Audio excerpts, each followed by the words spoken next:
NFL Sunday Ticket is now on YouTube and YouTube TV, which means that you can stay close to your team even if you don't live in their town. Like, maybe you're a Raven who married a Seahawk who got a job in the land of the Falcons. With NFL Sunday Ticket, you can watch your team's out-of-market Sunday afternoon games no matter where you live, because you shouldn't have to change teams even if you change towns. NFL Sunday Ticket, now on YouTube and YouTube TV. Go to youtube.com/presale to get $50 off. Terms and embargoes apply. Offer ends 9/19. No refund. Subscription auto renews. This episode is brought to you by Dave, a banking app that's leveling the financial playing field. Because when you download Dave, you could get up to $500 in 5 minutes or less. No credit check, no late fees. It's part of Dave's Extra Cash account. Advance the money you need with no interest and then settle up later. Download Dave today at dave.com/Spotify. For terms and conditions, go to dave.com/legal. Eligibility criteria and instant transfer fees apply. Banking services provided by Evolve, member FDIC.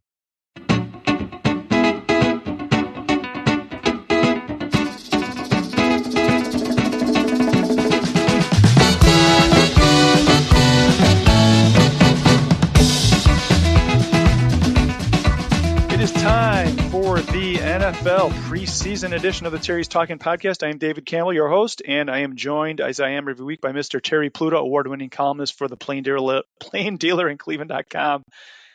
Terry, I know we're going to get into the Browns. I want to get your predictions on the season, but why don't we start with the Guardians, since there's a lot of drama going on there. Yeah, I watched Giolito pitch, and after he left the game and Fry came in, I wrote my Jimmy Buffett column.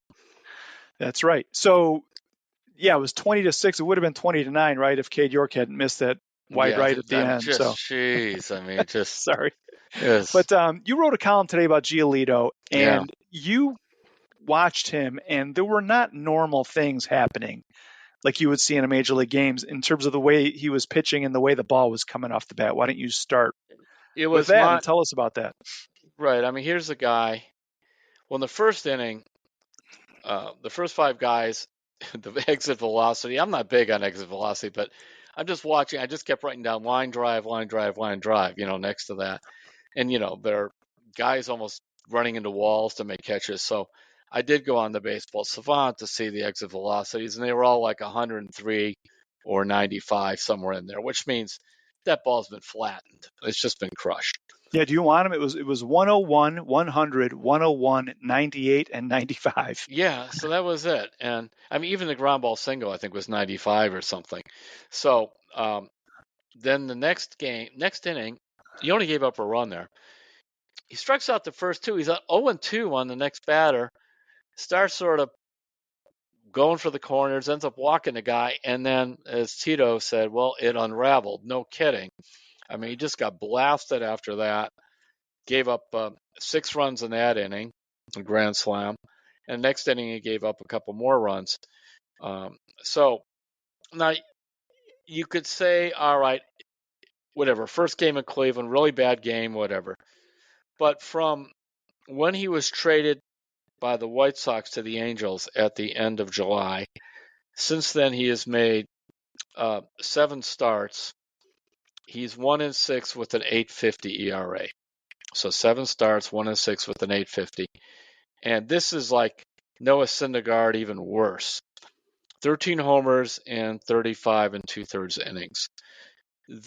And now, if he'd been having a bad year up until then, I would say, okay, just a continuation.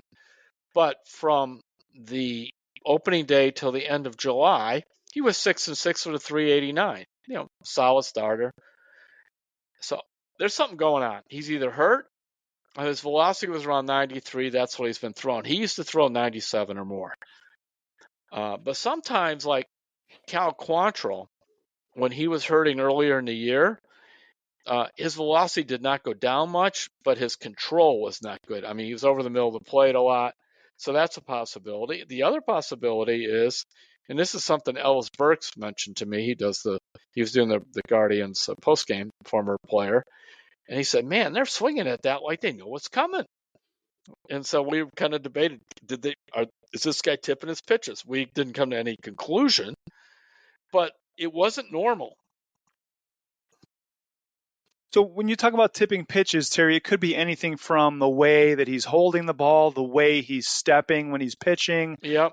the angle of the arm. Like there's a lot of things in there that we don't really know the answer to. But I think you're onto something. It's such a dramatic change from what he had done, and it's very sudden. Yes. And so he's either hurt, and that's a possibility.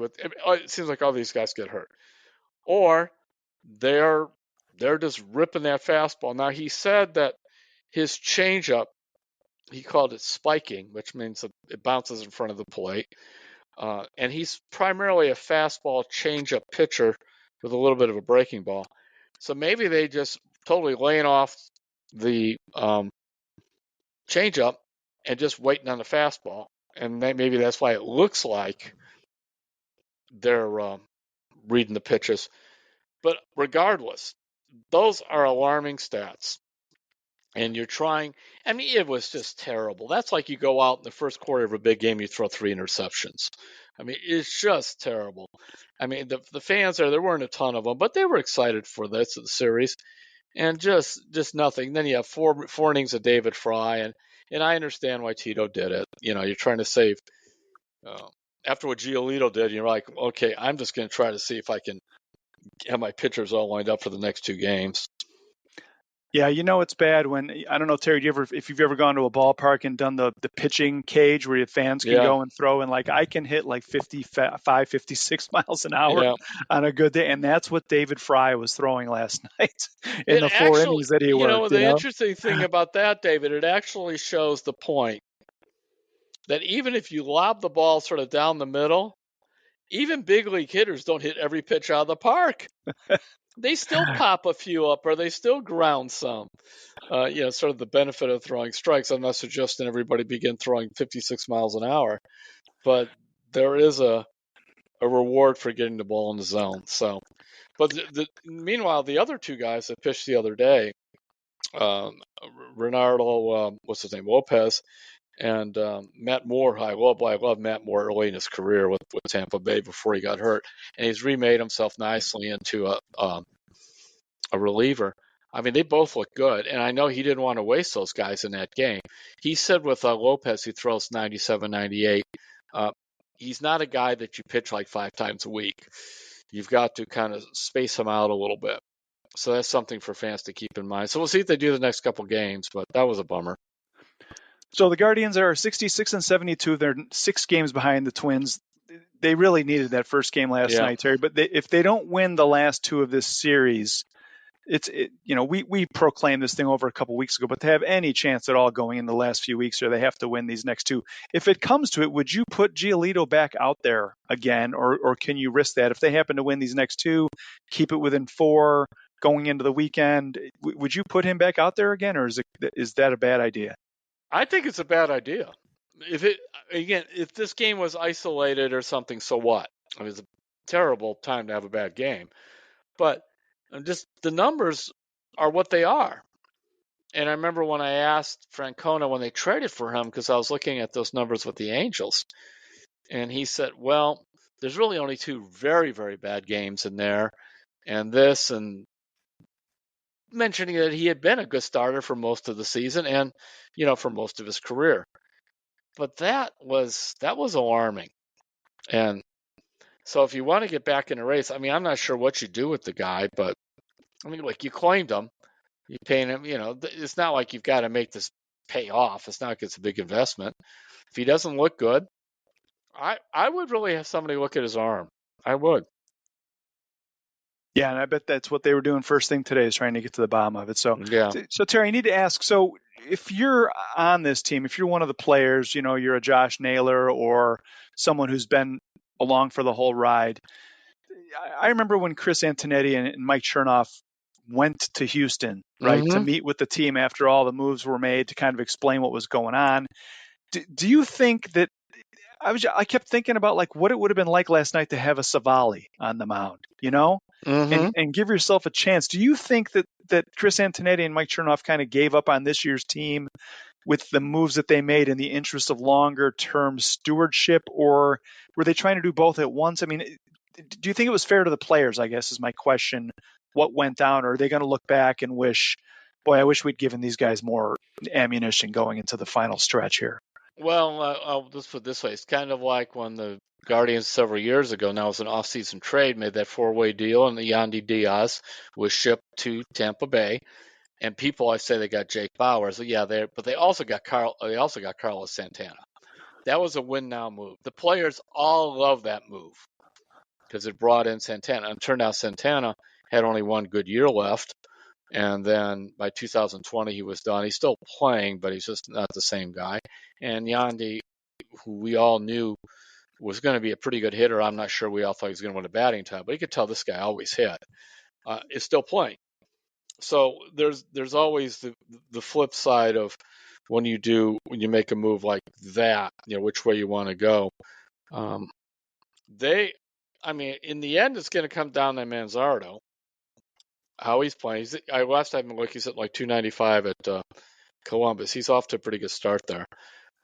One of the things I didn't like about the trade is he was the only thing that got back. I would have tried to get some kids in low A ball or something just to flesh the deal out a little bit. But they have to be right. And Savali had a really good game. I think it was yesterday or 2 days ago. He struck out 10. He's been sort of up and down, but it's certainly better than what we watched with Giolito. You turn around, okay, so you trade Ahmed Rosario, who's last I saw, was only hitting about 220 with the Dodgers. We could look that up.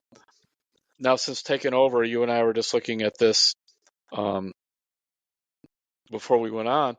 Taking over at short in the last 30 days, Arias is sitting 256, 750 OPS, 4 home runs.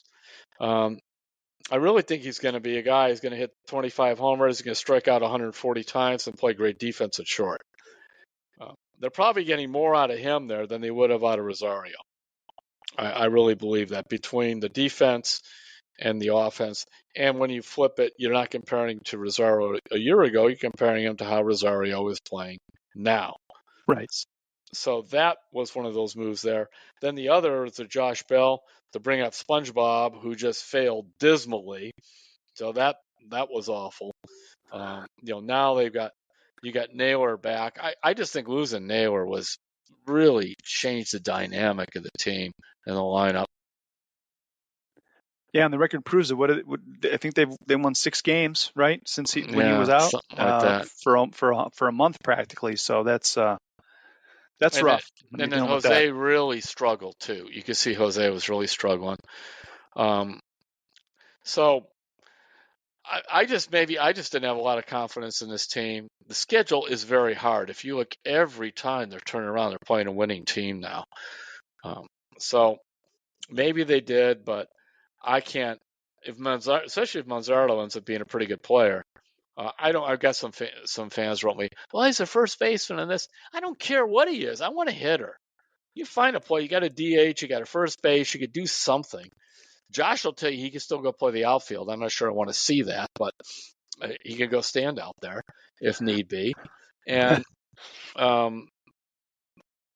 so it really depends on that. And I mean, the Bell thing just shows you how baseball drives you nuts. Guy goes 600 at bats between two teams, the best 219 with 16 homers or something. Gets off the plane in Miami, and suddenly remembers how he hit a couple years ago when he hit 27 homers. So that's baseball for you.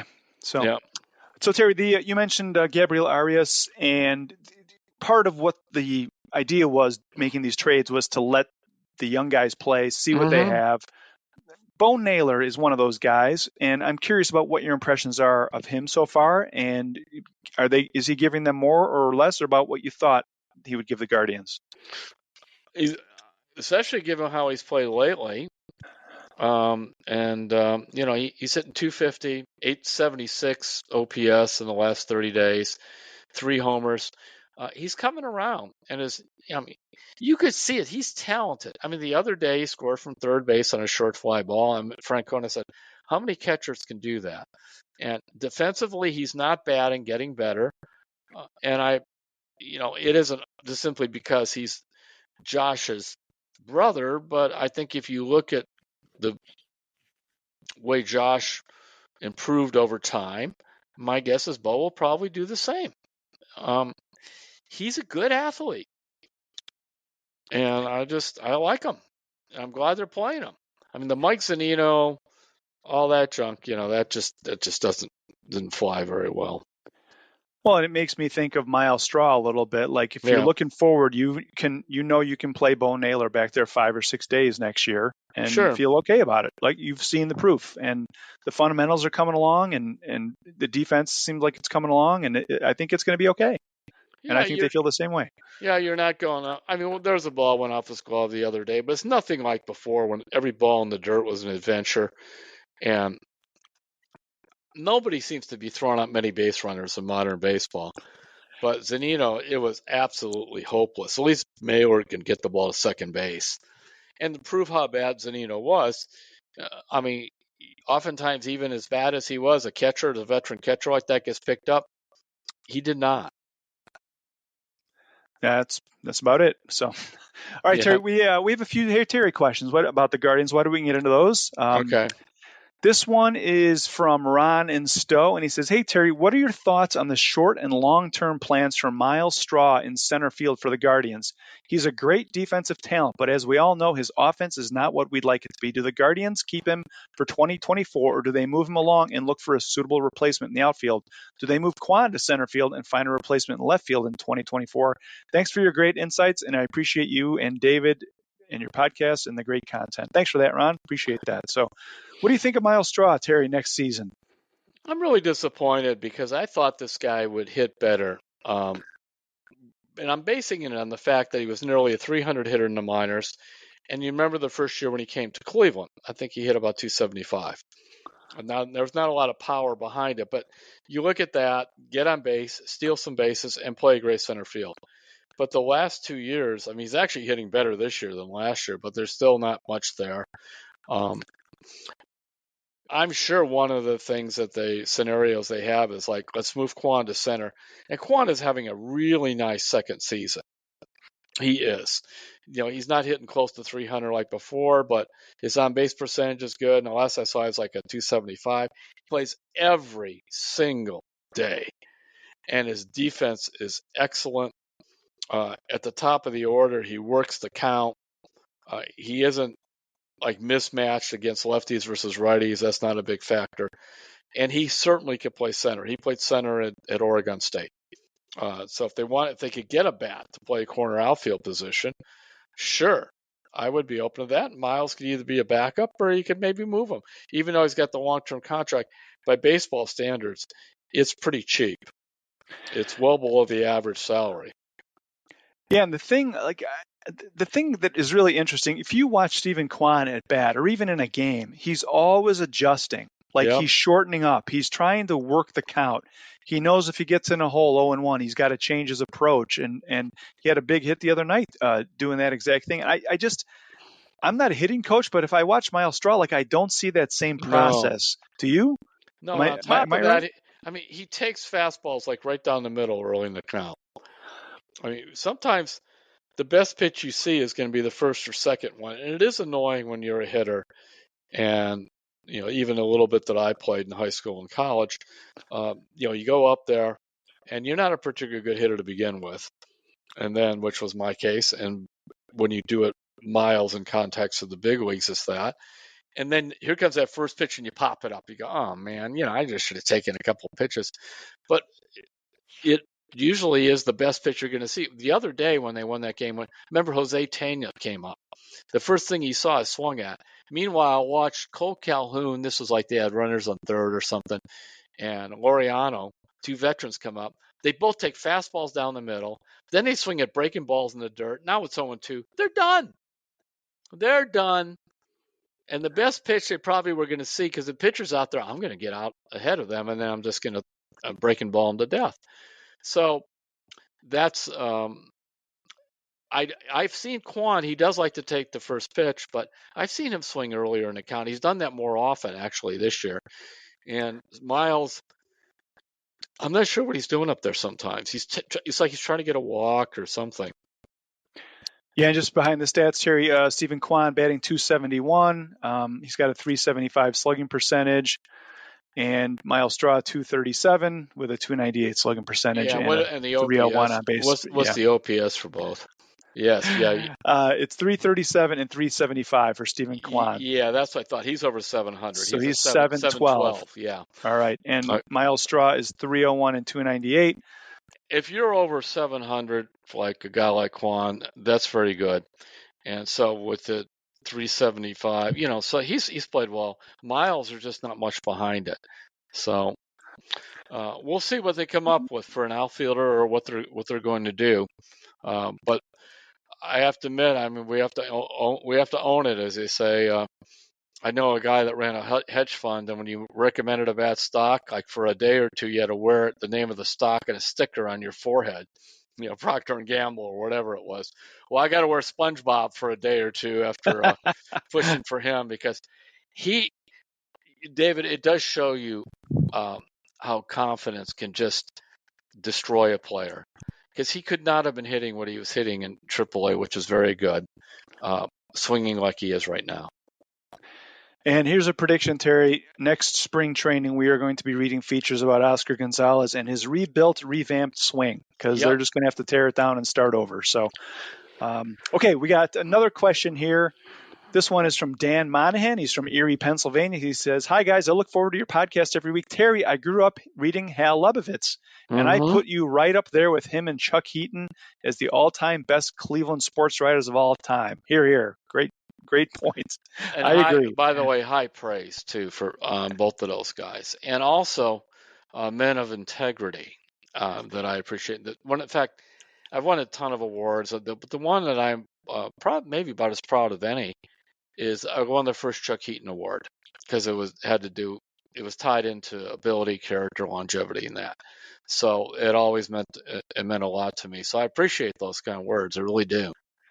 Yeah, and that's the Cleveland Press Club that awards that Chuck Heaton Award, and it's very prestigious. So, yeah, congratulations on that, Terry.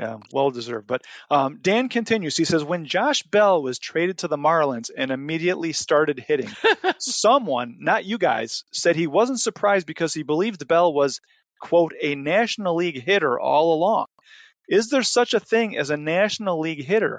And if so, what constitutes a National League versus an American League hitter? So I've been thinking about this, Terry. I don't have an answer for this these days because everything has changed, right? Like back in the 70s and 80s, there might have been a thing like that, but I don't know anymore. What do you think? I think he hit 198 with San Diego for the last 2 months of 2022. So, Your Honor, I simply submit that as my piece of evidence. And he just got off the plane and started hitting. That's it. That is simply it. And it's going to die down. But in the meantime, he had like 11 homers here and I don't know, like 300 at bats.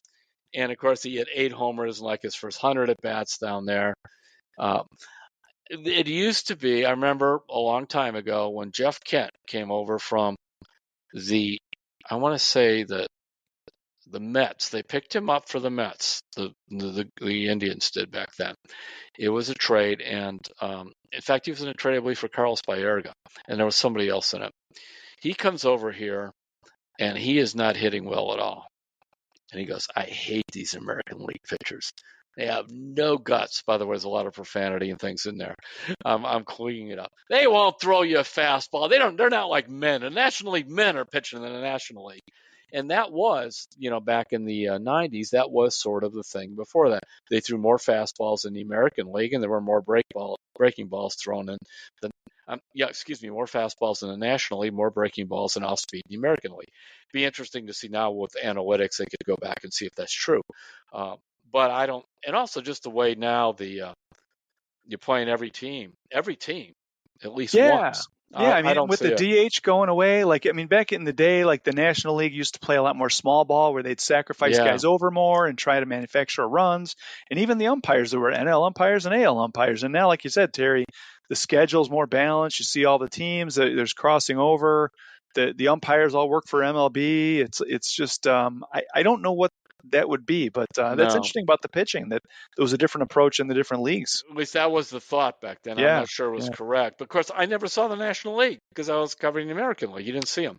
yeah. But I will say Josh Bell hit 192 or whatever it was with San Diego for the last 2 months of the 2022 season. So, All right, and here's the last one. Thanks for that last one, Dan. We appreciate yeah. that. And before I forget, if you want to send us a comment, question, or anything else about the show, you can send it to sports@cleveland.com and put Terry's Talking in the By subject the line. way, of course, Yeah. Jeff Kent, he goes back to the National League and he goes back to hitting. So he'll tell you that there is a difference. It's the Josh Bell corollary. So. Yeah. All right, this one is from Brian in Minneapolis, and he says, "Hey, Dave and Terry, Brian here from Minnie. What's the story with Cole Calhoun? He's doing a really nice job at a time they desperately need a few positive surprises. What have you thought of Cole Calhoun so far, Terry?" You talk about finding something nice at a rummage sale. This is a guy, if you look at his stats the last couple of years, not very good. He's been struggling. Then he bounces down his mid-30s into AAA, where he was raking. He was sitting down there. And I know Francona liked him. He's got a little bit of the Jason Giambi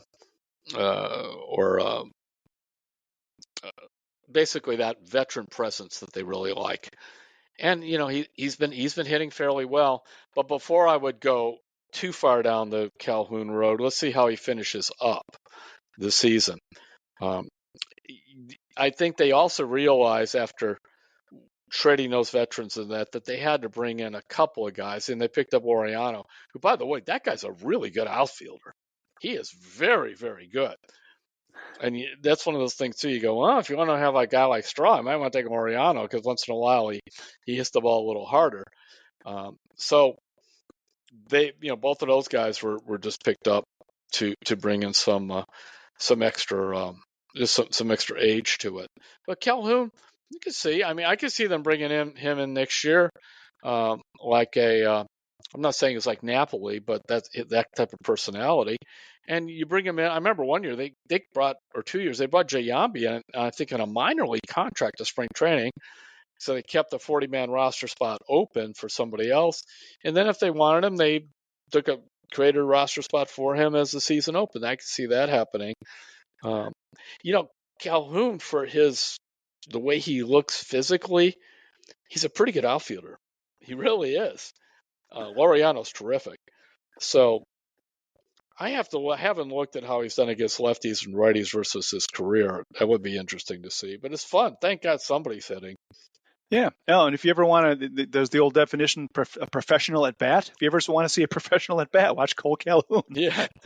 Although he the other day did the same thing. He and Laureano back to back took those fastballs down the middle in that game. That was that extra inning game where they came back and won. That was the game where Tanya said, maybe I'll swing at the first pitch and ripped it. Because I remember Tanya's coming up and go, oh, they'll chew this kid up.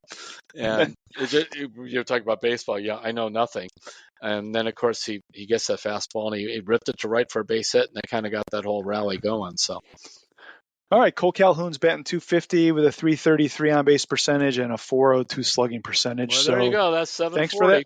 There it is. Yeah. Thanks for that question, Brian. Again, hit us at sports@cleveland.com if you have anything you want to get onto next week's podcast. So, all right, Terry, we're going to take a break. When we come back, I want to get your Browns season prediction. And I want you to maybe name an X factor or two, players that are maybe not headliners, but you think are going to make or break things for the Browns on offense and defense. We'll be right back on Terry's Talkin'. It's hard to believe NFL season's here already, and if you're like me, you always have a hunch about which teams and which players are going to get off to a fast start. Well, DraftKings Sportsbook, an official sports betting partner of the NFL, is giving you a can't-miss offer for Week 1. This week, new customers can get $200 in bonus bets instantly when you bet just $5 on any NFL game. DraftKings is hooking everyone up with game day greatness. All customers can take advantage of 2 new offers every single game day this September. Check the app to see what you get. Download now and use the code CLETALK to sign up. New customers can take home $200 in bonus bets instantly just for betting $5. That's code CLETALK. Only on DraftKings Sportsbook, an official sports betting partner of the NFL. The crown is yours. Gambling problem? Call 1-800-GAMBLER or visit www.1800gambler.net. In New York, call 877-8-HOPE-NY or text HOPE-NY 467-369. In Connecticut, help is available for problem gambling. Call 888-789-7777 or visit ccpg.org. Please play responsibly. On behalf of Boot Hill Casino and Resort, Kansas, 21 plus age varies by jurisdiction. Void in Ontario. See dkng.co/football for eligibility, terms, and responsible gaming resources. Bonus bets expire 7 days after issuance. Eligibility and deposit restrictions apply. This episode is brought to you by Chevrolet. Now's your chance to support a team with real grit. The Chevy ZR2 family of off-road trucks. The first ever Silverado HD ZR2 joins the all-new Colorado ZR2 and the Silverado ZR2 for a commanding lineup of off-road ready trucks, equipped to take on anything this season throws their way. Visit Chevy.com to learn more. We're back on Terry's Talkin. David Campbell and Terry Pluto here. We're going to get into the Browns. It's the week before the season opener, Sunday, against the Bengals at Cleveland Browns Stadium. Before we make predictions, Terry, you've been writing about Deshaun Watson this week, predicting that there's going to be fireworks on Sunday against the Bengals. What did you think of that? Was it a good thing for him to get that out there in terms of setting expectations for his teammates, or do you think it was kind of like, less talking, more playing well?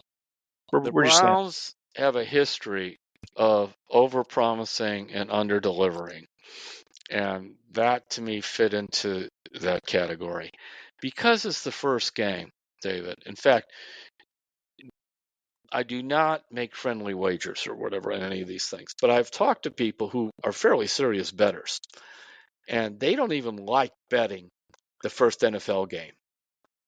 Because you just don't know what these teams are going to do because they play so little in the preseason. Watson played 30 snaps, 30 grand total, 30 snaps. So I believe he's good enough to deliver fireworks down the line. I think it's hard to say that in the opening game. And I hope he goes up and throws 35 points on the board, and we have a grand old time next week talking about it. I would rather have heard a little bit more subdued. We're ready to go. I feel real good about the team. I got a ton of confidence in players around me, blah, blah, blah. Because he needs to buy himself time.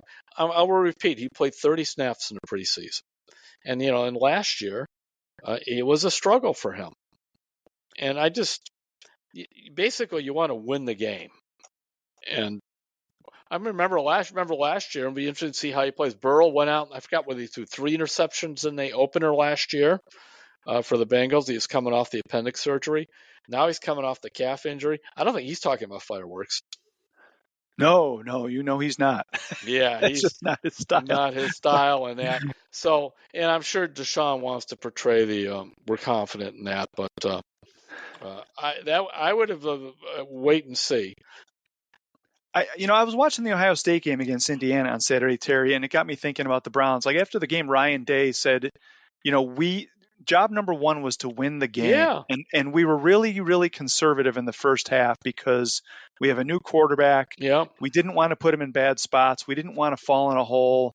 We wanted to play it safe and make sure we secured the win. And I'm wondering if the Browns are going to go at it, fireworks or not. Like, are they going to come out and throw the ball, vertically right away? Or is the offense going to be like, hey, you know what? We have Nick Chubb. We have David Njoku. Let's work the ball up the field, let things settle in. Like, I'm really interested to see how they're going to approach it, if it's going to be fireworks or like, let's set a foundation here and then we can get more aggressive as the game goes along, especially coming back against, playing a quarterback who's been out a bit with his injury and Joe Burrow. Well, I would certainly set up some throws that Watson can make early in the game, get Chubb involved, as you mentioned, Njoku, and then slip in, you take a shot downfield now and then. How about sparklers instead of fireworks? Let's try some of those. There we go. Safe, still attractive, right? Still attractive, kind of glittering, but we're not having sonic booms that shake the house. So I like that. And just that they look professional and they look organized.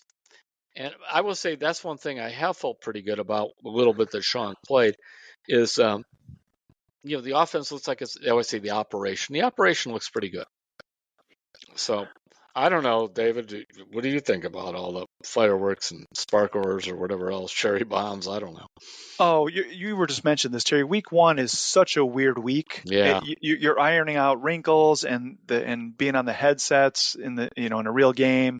There's so many unknowns. I just think that I just think they're gonna ride Nick Chubb early, and then they're gonna work other guys in, and yeah, I think they're gonna play it safe. It's very Stefanski. Yeah, and So I think it's just common sense. You don't play guys in the preseason anymore. Of course, then you play Denzel Ward, and what happens? He gets a concussion. I mean, that's what the classic thing of they want me to play him, and I play him, and the guy gets a concussion. So that it's one of those circular things of no matter what you do, you feel like you're going to end up in the same place, and it's not going to be a good spot. So I'm. That's why I think you just take it easy. You make sure that you don't just run the ball every single time and throw 5-yard passes. You pick your spots to go long, but you want those long drives, and you want to keep Burrow off the field. And we might see that. So Terry, we've been kind of the big questions are like, is Deshaun Watson going to be better? Is the defense going to be better? And when it comes to special teams, we've talked about the kicker situation, but we haven't kind of talked about special teams as a whole. And I think that's kind of the other big question that's hanging out there about whether Bubba Ventrone can elevate this operation, what it's going to look like. You talked to Bubba Ventrone when you were in West Virginia. What did he have to say to you, and kind of how do you see his special teams culture playing out this season? Well, I'm writing a long story on this for later the week. One of the things he mentioned to me, and I loved it because it is one of my pet football peeves, is penalties on special teams. Penalties on special teams. And if you look at the last 3 years of the Browns and versus the last 3 years of the Colts, where Ventrone was the coordinator, the Colts had 23 penalties in the last few years on special teams, and he'll tell you that's too many. Browns had 41. That's a lot. And then if you go into special team rankings, and there's different ways of doing it, but the primary one that's most respected is Rich Goslin, who's from the used to be with the Dallas paper. I think now he's retired, but he still does those. And so you look at the last 3 years where they rank special teams. The Colts were going from 22 backwards. So 22, Colts 8th, Browns 18th. 21, Colts 2nd, Browns 30th. 20, Colts 4th, Browns 28th. And it's not just the kicker. He has all kinds of formulas involved, the punting and coverage and penalties and that. I know that the Browns really think that some of the penalties and that just a side of being sloppy and prepared. Discipline, yeah. And don't push a guy in the back. Don't push a guy in the back. Don't, when you run down to cover a kick, don't run out of bounds or run back in bounds. How about just getting lined up right? These things. So they think Ventrone does that. Ventrone is a disciple. They always say Belichick, but he's actually a disciple of my all-time favorite special teams coach. The immortal name and special teams thing is Brad Seeley, who was with Bill and then later was here for 2 years and was in the league for almost 30 years. In fact, when Brad Seeley was here in 2009, the Browns ranked number 1 in special teams. In 2010, they ranked number 3. And Ventrone was on with that group, and that is his real mentor. So I'm anxious to see how this works out. Bubba is 40 years old. He should be really in his prime now as a coach. He eventually wants to be a head coach. They had to do this thing where they made him associate head coach to get him in here, to get him out of his contract with the Colts. And by the way, Eric Mangini did the same thing in 2009. Seeley was with Belichick all those years. And then when Mangini came in here to be the head coach, he had to do the same thing with Brad Seeley's contract to bring him here. And to maybe more about Brad Seeley than anybody cares. But Seeley also had it in his contract that if Mangini fired or was left, he was immediately out of his contract to become a free agent. And that happened in 2010. Then he went up to San Francisco and had a really a nice career there. where, by the way, he also was Phil Dawson's special teams coach for a second time around after the Browns let Dawson go after 2012. I do think, David, I just wrote this just in the story on Ventrone. What do you think? I think in some ways, the special teams coach is almost at the mercy of the kicker. A little bit. But, Terry, what I would like to see from the Browns special teams is there's plays where you don't win or lose. There's kind of a stalemate. Yeah. There's plays where you lose the game for your team, and there's plays where you win the game for your team. And I felt like the Browns had a lot of plays where they were either not helping or they were losing the game for their team. And I think that's going to switch with Bubba Ventrone. I think he's going to clean a lot of this up. And kicker aside, like coverage teams and punt all returns. that. You're absolutely right on all those things. They're going to flip the field on returns sometimes. Yeah. There's going to be a handful of plays that they're going to make that are going to make a difference this year on special teams that are going to help them win some games. I really believe that. But what I meant about the mercy of when that kicker lines up and you're the special teams coach, you're almost like there's nothing you can do. You just put your kid on the school bus. You have no idea what he's going to do. The game stops, and it's really between the kicker and his mindset. Yes, you need the good snap, and yes, you need the hole. By the way, I got a couple of emails from people who said that Corey Cortez was not known, the punter, as a good holder in Green Bay and that. Well, I did some real checking with the Browns if they thought the holding was in any way a problem. They said no. They wouldn't have minded we have to switch holders and that fixes Cade York. That would look better for the Browns. That's easy. They did not see that as a problem. So that is the one area where I'm at their mercy. You kind of like you either have Phil Dawson or you don't. Now, Bubba told me about how in 2021, the kicker was Chase McLaughlin. He was, I think, second worst in the NFL at 71% conversion rate. He gets cut by the Browns. They bring in York. McLaughlin bounces over to the Colts. He goes up to 83%. Now, how much of that is Ventrone? I don't know. How much of that is kicking inside?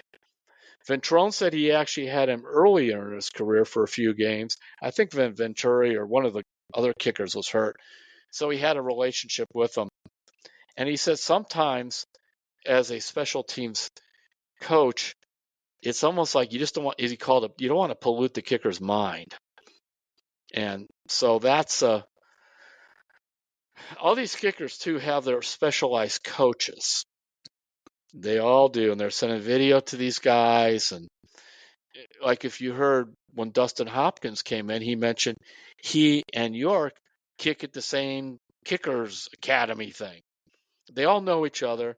They're all kind of running through the same type of coaches. And that's what I meant too about the special teams coach. He's a little bit just at that mercy of those guys. It is like being a baseball manager. You put the guy out there and you hope he comes through. So although you're more likely sometimes to be able to fix a reliever than you are to fix a kicker. That is true. Okay, Terry, we got to move for some time here, but we're going to talk about predictions. 9 home games for the Browns this year. What do you think their record is going to be? And I thought you were going to do this like who's going to jump out on each unit. You want to do that first? Let's do that first. Okay, let's do the X factors first. You don't put the big thing early. That's like you got to.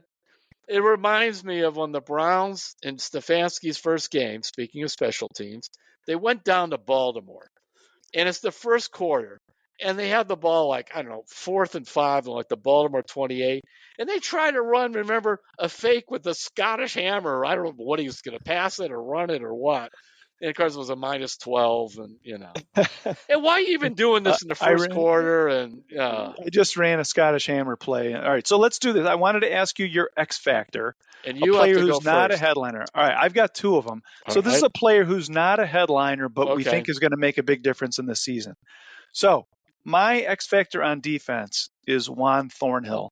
Okay. And the reason is because if you watch that Browns defense last year, there were so many plays that could have been stopped for 5 or 7 or 8 yards that the safety play was not good enough John Johnson was not making the plays to erase mistakes and save them some big plays. And I think Juan Thornhill is going to save the Browns when they do have a breakdown. I think he's going to make the play, and he's going to save them a lot of big plays. So that's my X factor on defense. My X factor on offense is Elijah Moore. And I'm really interested to watch this on Sunday. The Browns are going to line him up in the backfield and wide in the slot, and the defense is going to have to pay attention to him all the time. And there's going to be a lot of confusion, and I think that's going to open things up for Nick Chubb and Amari Cooper and Njoku and whoever they have catching passes or getting the ball on that given play. I think Elijah Moore he might get some stats too, but I think beyond that, he's going to cause a lot of matchup problems for opposing defenses. So those are my two guys. Who do you want to talk about? Okay, as your X factor? I've been on the DPJ bus for quite a while, and I think Donovan Peoples-Jones is going to have a really good year. And he's going to be not noticed, and they're going to look up about 7 or 8 games in the season and say, this guy's had some big touchdowns. He's had a lot of crucial catches. He may not be leading the team in receptions, but he's been an impact player. Defensively, this is probably just hoping.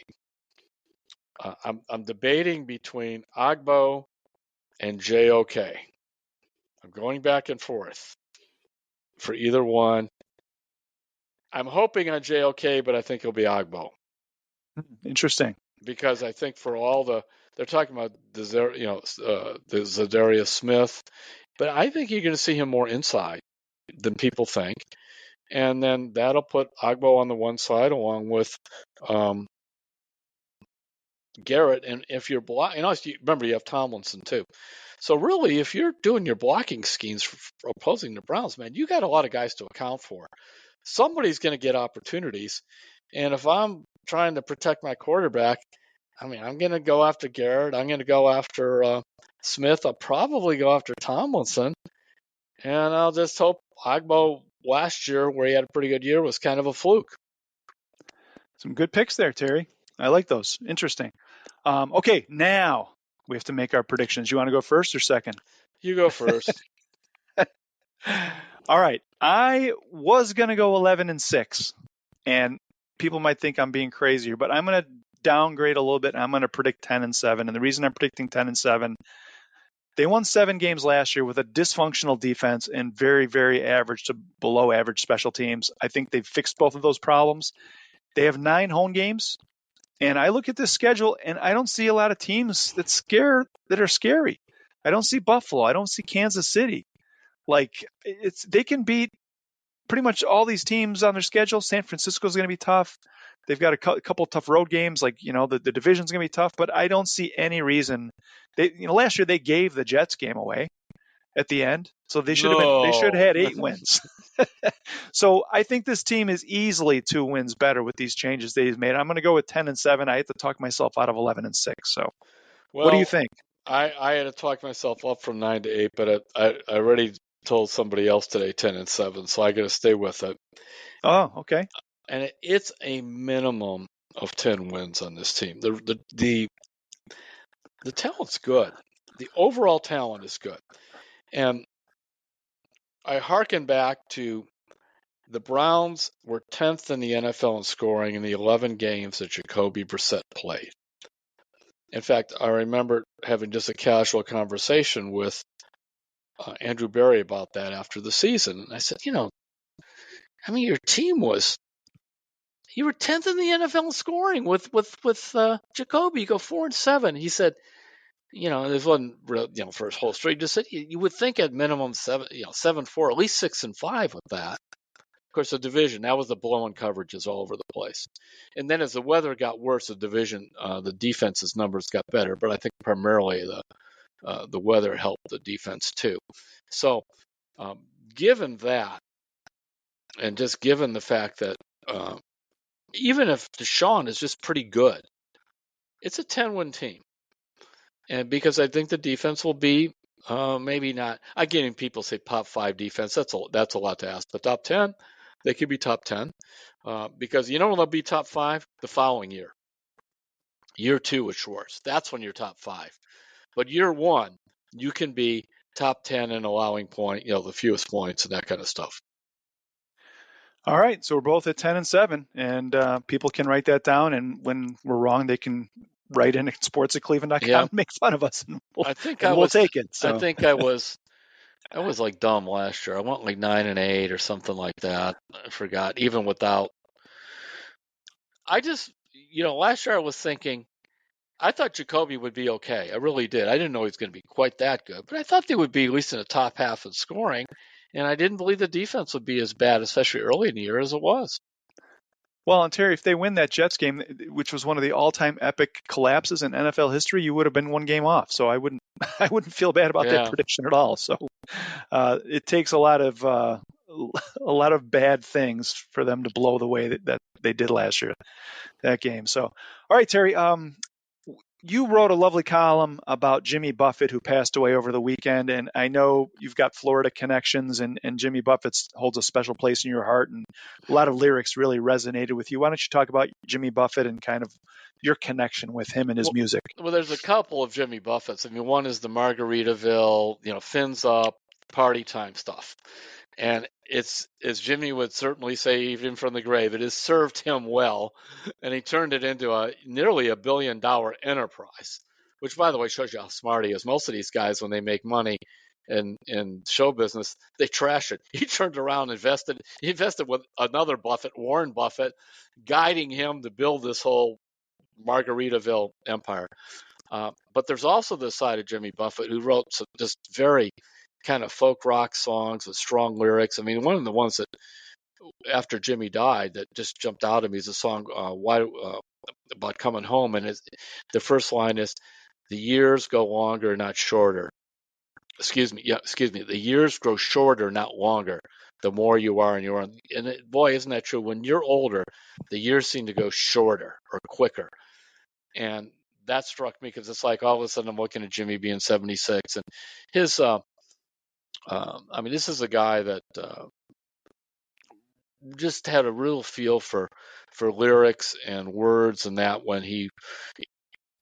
I know a couple of people kind of are local folk singers and that they go, if you're going to survive, you got to come up with some bar songs, some drinking songs, some bar songs, and then you could slip in kind of the songs you like, more of your, kind of singing from your heart. And Jimmy did both, and so I really wanted to write more about say what I call the Come Monday Jimmy Buffett, where one of the lines there, I guess I was never meant for good or rock and roll. Here I am, my hush puppies. I got my hush puppies on. And so, and the nice thing about Buffett, as you notice, he passed away, you just don't hear the stories of trashed hotel rooms or bar brawls or any of this stuff. I'm sure he had his drinking days down in Key West when he was young, and he went through a lot of, as somebody who, even myself, tried to find what kind of writer I was going to be. He went through different phases.